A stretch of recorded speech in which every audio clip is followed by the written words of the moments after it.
আসসালামু আলাইকুম। আমি আলহামদুলিল্লাহ অনেক ভালো আছি। আপনারা সবাই কেমন আছেন? সবাই একটু কমেন্ট করবেন। এই দেখেন, আমি আজকে আমাদের ধানগুলা দেখতে আসছি।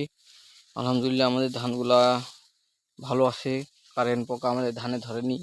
আমি কারেন্ট পোকা ধরার আগেই স্প্রে দিছিলাম, কিন্তু আমাদের এই যে পাশের ক্ষেতে অনেক কারেন্ট পোকা ধরছে, যে ধান নষ্ট হয়ে গেছে। দেখেন সামনে আরেকটা ক্ষেত আছে, ওইটাতে অনেক ধরছে।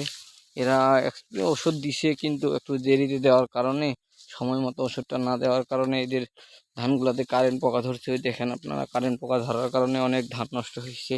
কৃষকের এবার অনেক ক্ষতি হচ্ছে, যেতে কারেন্ট পোকার অত্যাচারে অনেক কৃষকের ধান নষ্ট হয়ে গেছে। যা কৃষক এই জন্য হতাশায়।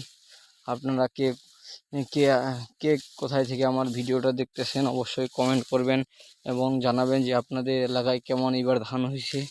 আমাদের এলাকায় আলহামদুলিল্লাহ অনেক ভালো ধান হয়েছে, কিন্তু কিছু কিছু কৃষক এর ধান নষ্ট হয়ে গেছে, কারণ এই যে কারেন্ট পোকার অত্যাচারে কিছু কিছু কৃষকের ধান নষ্ট হয়ে গেছে। আর যারা যারা সময় মতো কারেন্ট পোকার ওষুধ খেতে দিছে, তাদের ধানগুলা কিন্তু অনেক সুন্দর হয়েছে। দেখতে পাচ্ছেন এই ধানটা কত সুন্দর হয়েছে, অনেক বড় বড় শীষ, অনেক সুন্দর ধানটা হয়েছে। আচ্ছা, সবাই ভালো থাকবেন। আসসালামু আলাইকুম।